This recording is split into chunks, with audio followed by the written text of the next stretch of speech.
I watched a lot of TV last night. I finished watching the Sopranos movie that came out. It's on HBO Max. It's average. I did watch the Dave Chappelle comedy special that dropped yesterday. Anybody watch that last night? No, I just Phenomenal. saw one little clip this morning. It's phenomenal. Peyton, are you a fan of Dave Chappelle? Yeah, I am. I really like him, actually. David Chappelle, I believe, is the greatest comedian of our generation. Probably the greatest comedian of the last 50 years. He's phenomenal. And I got to play part of his comedy. But first, I want to address a problem with somebody on the show. Peyton has had a hearing issue. Yes, I have. You can't hear. Yeah, I'm struggling. There's something with one of your ears. Yes. Okay, this is making news right now. This video has gone viral. It's making news. It's a woman in India. Let me play this clip for you. This is they found something with her ear. Okay. This woman had a tiny spider crawling inside her ear. One day, she woke up with a pain in her ear and was swiftly taken to the hospital. It was there that doctors confirmed her worst fear. A tiny spider was living inside her ear. Hello. I would die. I didn't even want to watch the video. I started to watch the beginning of the video and I stopped because I didn't want to see them pull the spider out of her ear canal. How could you not? I didn't want to see it. Oh my gosh. I put Q-tips in my ear every day and I don't want to oh my God, there's something in there. I wouldn't be surprised if there was something in my ear and I stuck a Q-tip in there and killed it, and that's what's causing the issue. Yeah, you drowned it in the hydrogen peroxide treatment you did? Yeah. So the Dave Chappelle special, it's called The Closer. I think he did like 5 specials with Netflix. And this thing's only an hour long. And he's so topical. And he addresses how he had coronavirus. Remember when he got coronavirus? And it's, and it's God, he just doesn't care about cancel culture with him. He just hits everything. And it's you sometimes you just sit there with your mouth open like, wow, I can't believe you said that. It's fantastic. But this is him. Here's a little clip of him talking about getting coronavirus. And this is how he kind of opens the show. First of all, before I even start, I want to say that I'm rich and famous. And the only reason I say that is because the last 17 months were hell. And I cannot imagine what everybody went through. But I'm happy to see you. And I'm happy you're well. And I hope everyone you love is okay.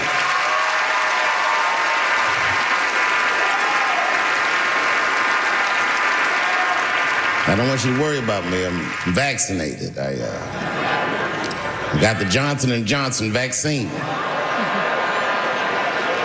I walk in the doctor like, give me the third best option. I'll have what the homeless people are having. And I know you probably heard on the news, I did get coronavirus. They make you quarantine. I had to quarantine for 10 days at least. They said, you're gonna have to stay in the room. I didn't go nowhere. Because the whole time when you get coronavirus, at least the first 5 days, you wait to see how sick you're gonna get. And it turns out, and this is true, I didn't get sick at all. Not a cough, not a booger, not a fever, nothing. Look at me. I am the Magic Johnson of coronavirus. So that's on Netflix. And he gets into everything. I mean, it's just amazing. I highly recommend it. I was up late last night watching it. Anyway, today's the day after, I think it's almost been a year when I bought the pizza place in Casa Grande.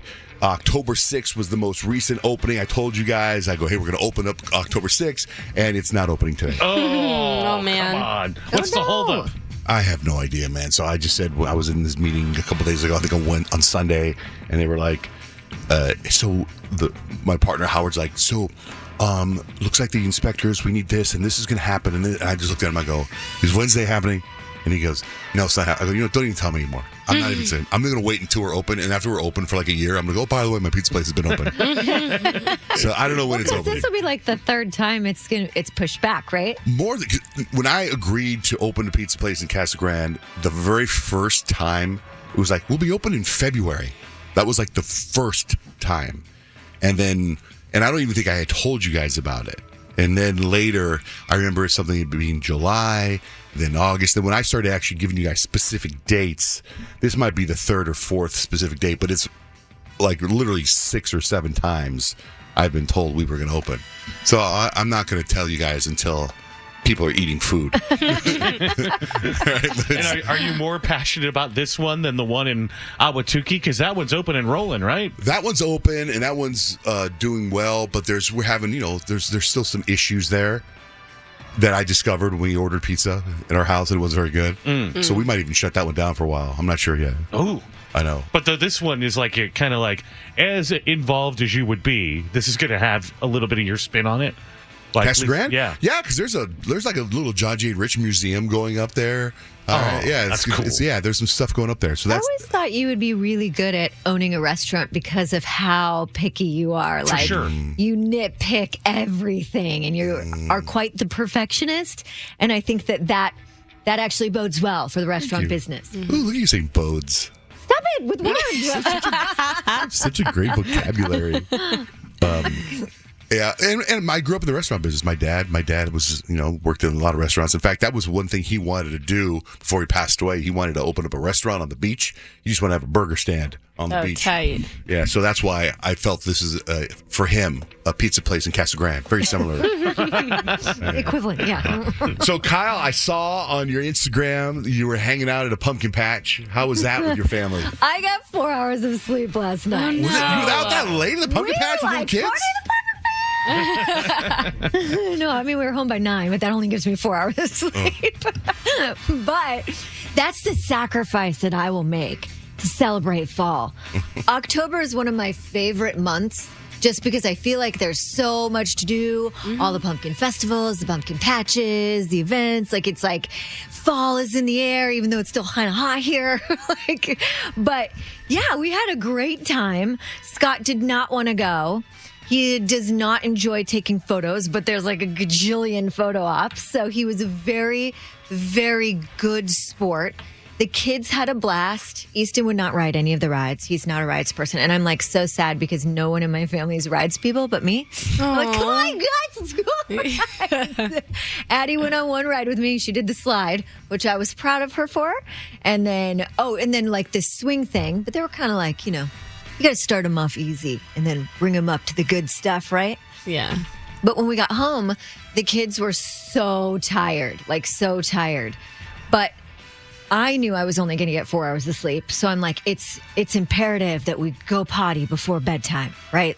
Go. It was my job to take Easton to bed. Scott took Addie. So I'm like, Easton, you got to go potty. No, I just want to go to bed. I'm like, please, I don't want you to come in at in an hour saying you need to go potty. Just go. And I sit him down, and I think he got so mad at me. This shocked me and hurt me to the core that he literally peed on me. He peed on me. He was so mad. Sitting on the toilet, he peed forward on you? Yes.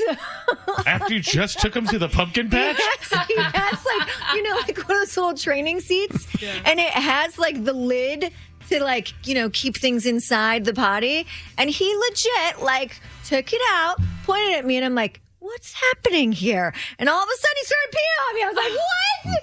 I just sacrificed for you. Did he laugh? Good evening. No, he just glared at me he knew what he so did. he was peeing at you angrily and looking at you like he was doing it like he was shooting a laser at you. I got you. I told you I didn't want to pee right now. And I was like, okay, I'm going to take you off of here and put you in bed, and that's it. No songs tonight. Oh, my God. But you know what? Even despite that A mother's ending, love. it was a fabulous evening.